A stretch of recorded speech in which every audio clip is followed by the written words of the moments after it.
Yo. Good day. What are we, week? What? 32. 32? We're getting there. Getting where? Somewhere. Getting somewhere. Liz Hey, we are getting somewhere. Elizabeth is not dead. No. As we predicted. I mean, not that I wanted her to be dead, but... Right. That was... It was exciting that she might be dead. From a story standpoint. Yes. So Roger comes and she wakes up and she doesn't want a doctor, but he wants to get a doctor there. And so they do, and the doctor doesn't know what's wrong with her and suggests that she go to Boston, which causes a lot of anxiety in this week for her. Yes. Well, at least at the top of the week for her. Mm-hmm. She does not want to leave the house. Ever. Ever. No matter what. Apparently she'll put her own life at risk. She'd rather die than leave Collinwood for some reason. I don't understand that, but... I don't know. So there was some arguing there about that, and she had some selective amnesia. Oh, yes. She couldn't remember Carolyn at first, and then she couldn't remember what she had been doing right before she went up the stairs, and so it was kind of like Laura, I guess, erased her memory. Yeah. Somehow. So that she didn't know Parts that she kicked her out, or... So my prediction was kind of right, and that she was stopping her from knowing what she'd done. Right. Or being able to... So Laura can kind of continue on sort of being there with David and everything. What happened after that? Vicky feels that Josette is calling her back to that cemetery house place. Yeah, we had like a weird like effect. There was like some sort of like blurry, like it was like... Oh, yeah. Josette vision. The one camera was like kind of like zooming in on Vicky, and she's like, I can sense you, Josette. And so she goes back with I was going to say Joe, with Frank. With Frank, yeah. And this book mysteriously falls off the shelf. She went back to the crypt. Yes. Say what she went back to. No, to the cemetery house place. Yes. And the book falls off the shelf to this another L. Murdoch, but this one is Radcliffe. L. Murdoch Radcliffe. And there's no... Died by fire. Yes, died by fire. And there's no ancestry for her, which he said was really weird because... The crypt keeper did. Uh-huh. You keep saying he and they went back. You don't say where or who. Okay. The crypt keeper. Yes. Said that... That they wouldn't... Radcliffe would not marry a Murdoch if there was no ancestry line. And this happened 100 years before the L. Murdoch... what was the other name? Stockbridge. And then 100 years before Laura died. No, not Laura. We have the Laura or the not Laura. The Laura and Phoenix, whatever she is. Something weird's happening with this. Every 100 years. And then Riley comes and says that he had tests done on Laura, and it is her, in fact. So there must be two or something, but he just... Yeah, and he kind of accepts that. He's like, all right, I believe that it's really her, but... I don't want to put in my report that there were two Lauras, right, because I'll seem like an insane person. It'll just make things, kind of confusing and crazy. So they're just going to go with that this one's her and the other one is who knows what or where. Yeah. Anyway. So is he done? Is that it for him? Is he going to be back? I don't know. Did he wrap that case up as well as he could? I don't think so. I think he maybe can leave it to Phoenix now. Who knows? I'm sure he'll be back at some point. Okay.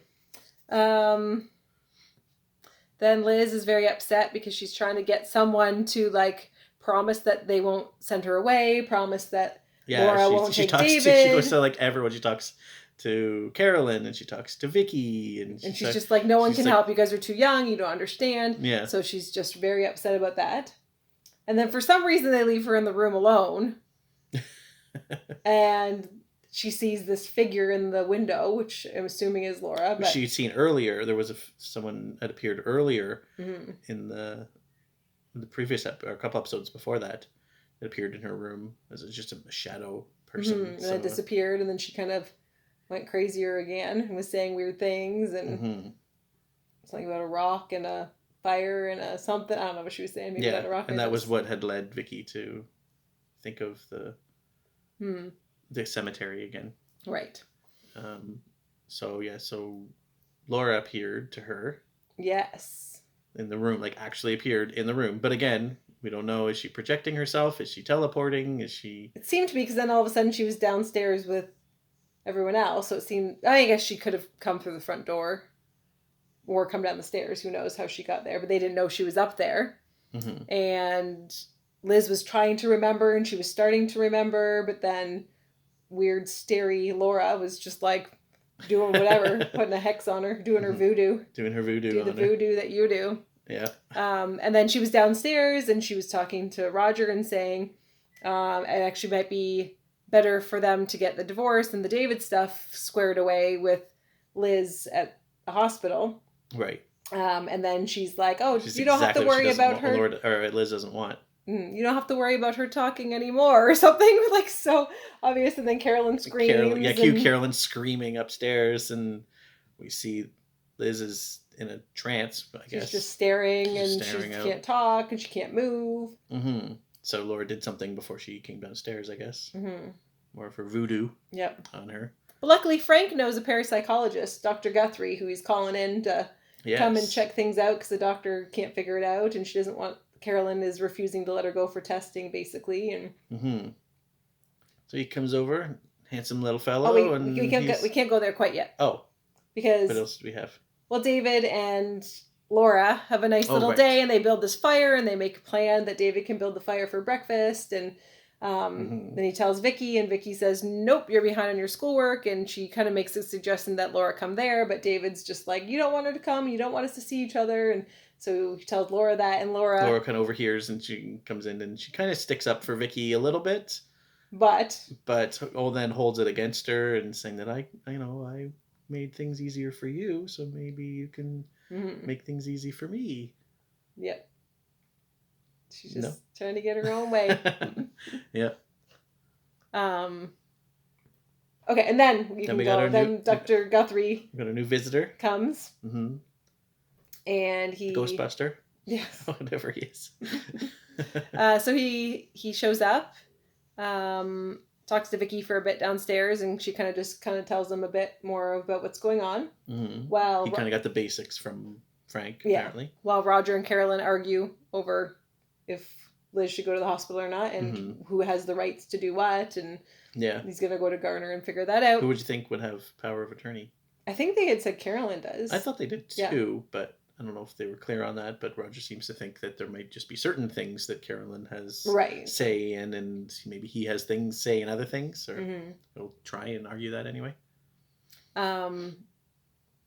So Guthrie comes up, he examines her, he says she's in some sort of trance or hypnosis, and she needs to leave right away to get out of the influence of whoever it is. So Carolyn does agree to this, and he kind of tells them to keep it secret, so the fewer people who know what they suspect, the better. So they can gather evidence or information or whatever. People kind of changing what they're doing or whatever. And that he's going to stick around for a while and chat with people and investigate and see what he can see. He's going to stay at the house? He's going to stay at the hotel? I assume the hotel. Bunk up. Then he can run into Burke, we haven't seen. Yeah, we didn't see Burke at all this week. So I was very sad about that. That's the end of the week. What are your predictions going forward? She's going to leave that house. They're getting her out of there. They're getting her out? Yeah, that's my prediction. Will she ever come back? Yes. Yes? Okay. She needs to get far enough away. I don't know what the limitations of the trance are, but she needs to get far away. So you think he's right about that being sort of what'll snap her out of it? Should they get her out of there and get her away from Laura, presumably? That'll...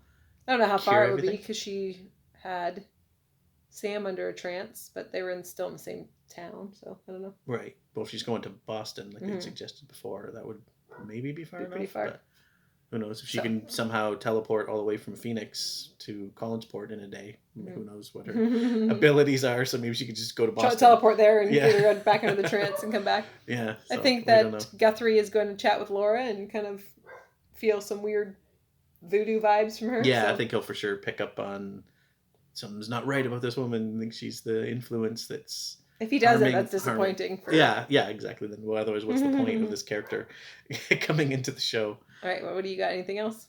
Just that he's kind of gonna pick up on Laura, and I don't know. It seems like he might. He said he's gonna be around for. How do you think he'll stick around for a while? Do you think he's gonna be a mainstay, or is he just gonna? No, he'll be here for this thing, and then. Like, how long do you think this thing? 2 weeks. Will be 2 weeks, and he's gone. Yep. Okay. See what happens then. Yep. All right. Later. Bye.